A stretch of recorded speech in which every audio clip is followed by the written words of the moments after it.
Today we're going to do a short video explaining how to troubleshoot the digital gauges that are equipped to canister sampling equipment.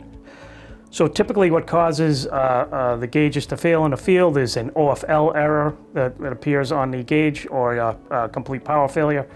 Now the OFL error can be caused by moisture coming in contact with the gauge, or it can also be caused by when the digital gauge gets banged around a little too much. So first step is to peel back the protective boot cover from the gauge, and you'll need a Phillips head screwdriver, small Phillips head screwdriver, to unscrew the screw that holds the battery panel cover in.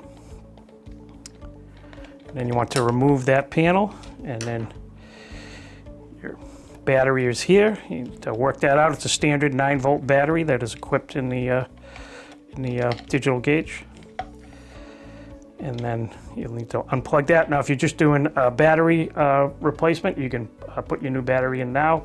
If you're doing a reboot, you'd want to hold that battery out for approximately 30 seconds to give the gauge time to discharge. And then you simply want to put the battery back in. And before you put your boot cover on, you want to power it back on, make sure it's working. And at this point, if you need to re-zero, you want to hold down the 0 button and wait for that to flash, and then the gauge is re-zeroed.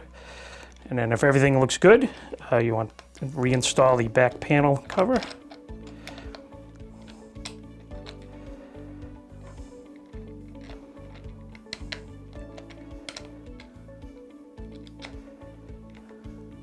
And reinstall the boot, protective boot.